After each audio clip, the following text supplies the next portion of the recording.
அஸ்ஸலாமு அலைக்கும். உறவுகள் எல்லோரும் எப்படி இருக்கீங்க? நல்லா இருக்கீங்கன்னு நம்புகிறேன். என்னடா இவன் ஆப்பிளில் ஒரு பாக்ஸாக வச்சுட்டு உட்காந்துருக்காருன்னு பார்க்குறீங்களா? ஆமாங்க. நாங்கள் காஷ்மீர் போயிட்டு என்னெல்லாம் தப்பு பண்ணணும் அப்படிங்கிறத தான் உங்ககிட்ட சொல்ல போகிறேன். கண்டிப்பாக இந்த தவறுகளை நீங்கள் யாரும் மறுபடியும் பண்ணாதீங்க அப்படிங்கிறதுக்காக தான்.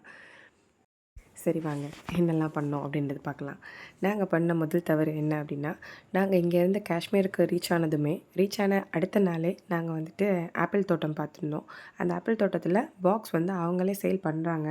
அப்படி சேல் பண்ணும்போது கம்மியான ரேட்டில் தானே இருக்குது அப்படின்னு சொல்லிட்டு நாங்களும் உள்ளெல்லாம் செக் பண்ணலை. அவங்க டேஸ்ட்டுக்கு 2, 3 கொடுத்தாங்க, நல்லா இருந்தது. நாங்களும் வாங்கி பாக்ஸ் எடுத்து பேக் பண்ணி நம்ம காரில் வச்சாச்சு.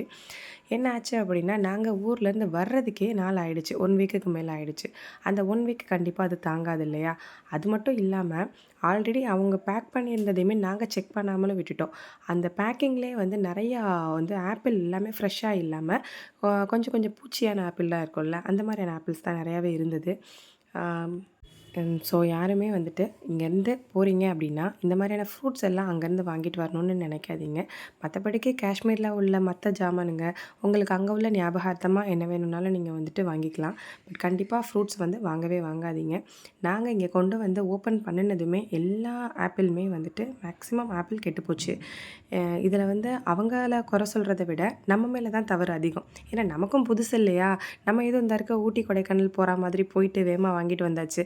ஏன்னா எல்லாருமே போகும்போது சொல்லி விடுவாங்கல்ல, காஷ்மீர்லேருந்து எங்களுக்கு ஏதாவது வாங்கிட்டு வா, காஷ்மீர் ஆப்பிள் வாங்கிட்டு வாங்கலாம் சொல்லுவாங்க இல்லையா? ஸோ பக்கத்தில் உள்ளவங்களுக்கெல்லாம் கொடுக்கலாமே அப்படின்னு சொல்லிட்டு நாங்கள் ஒரு ஆர்வக்கோளாறில் வாங்கினோம். ஸோ அது எங்களோட தப்பாக போச்சு. ஓகே மக்களே, உங்களுக்கு என்னோடய வீடியோ யூஸ்ஃபுல்லாக இருந்தது அப்படின்னா லைக் அண்ட் ஷேர் பண்ணுங்கள். கண்டிப்பாக நம்மளோட சேனலுக்கு உங்களோட சப்போர்ட் கொடுங்க. அடுத்தடுத்து என்ன தவறுகள் பண்ணணும் அப்படிங்கிறதையும், அடுத்தடுத்து என்னெல்லாம் எப்படிலாம் என்ஜாய் பண்ணணும் அப்படிங்கிறதையும் நெக்ஸ்ட் வர வீடியோக்களில் அப்லோட் பண்ணுறேன். Okay bye. அஸ்ஸலாமு அலைக்கும்.